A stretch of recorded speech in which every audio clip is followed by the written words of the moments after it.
ఒక పర్టికులర్ ఫ్రీక్వెన్సీలో కనుక సౌండ్ వేవ్తో కొడితే ఎంత పెద్ద కొండైనా కానీ పగిలిపోతుంది. ఇది మనం ఫిజిక్స్లో నేర్చుకున్న సూత్రం. ఇప్పుడు ఇదే రూల్ని యూజ్ చేసుకుని ఈ సినిమాలో ఒక ఫైట్ ఉంటుంది. ఇందులో ఎవరు ఒకరినొకరు చేతితో కొట్టుకోవడం, ఆయుధాలతో కొట్టుకోవడం చేయరు. సౌండ్ ఇన్స్ట్రుమెంట్స్ వాడి అందులోంచి ఒక సౌండ్ని ప్రొడ్యూస్ చేసి ఎదుటి మనిషిని ఆ సౌండ్తో అటాక్ చేస్తారు. ఇటువంటి కాన్సెప్ట్తో ఉన్న ఫైట్ నాకు తెలిసి ఇండియన్ స్క్రీన్ మీద ఇప్పటి వరకు రాలేదు. మిరాయ్ అంటే యాక్చువల్లీ తెలుగు పదం కాదు, అసలు అది ఇండియన్ పదమే కాదు. జాపనీస్లో మిరాయ్ అంటే భవిష్యత్తు, ఫ్యూచర్ అని అర్థం.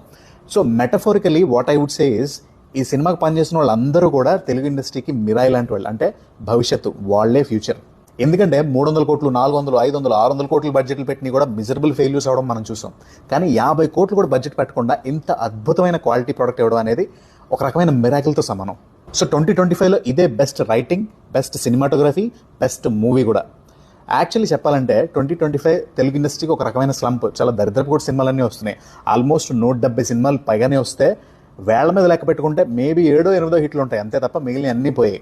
పోయిన సినిమాల తాలూకా కాస్ట్, క్రూ, రైటర్, డైరెక్టర్లు అందరూ కలిసి వచ్చి ఈ సినిమా తాలూకా రైటర్, డైరెక్టర్, సినిమాటోగ్రఫర్ అయిన కార్తిక్ ఘట్టమనేనికి పాలాభిషేకం చేస్తే బెటర్. ఎందుకంటే ఈయన హీ రెస్పెక్టెడ్ ఆడియన్స్. మిగిలిన వాళ్ళందరికీ ఈయన చెంపదెబ్బ కొట్టినట్టు చెప్తున్నారు, look guys, this is what audience wants, this is how you present a movie, this is how you right a movie.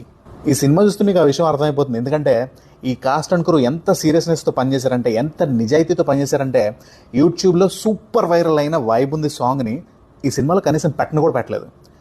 నాకు చాలా క్లియర్గా అర్థమైంది. ఆ 2.5 నిమిషాల సాంగ్ కూడా నెరేటివ్కి ఎక్కడ అర్థం వస్తుందో, ఎక్కడ డిస్టర్బెన్స్ వస్తుందో అని వాళ్ళు దాన్ని తీసి పడదొబ్బారు.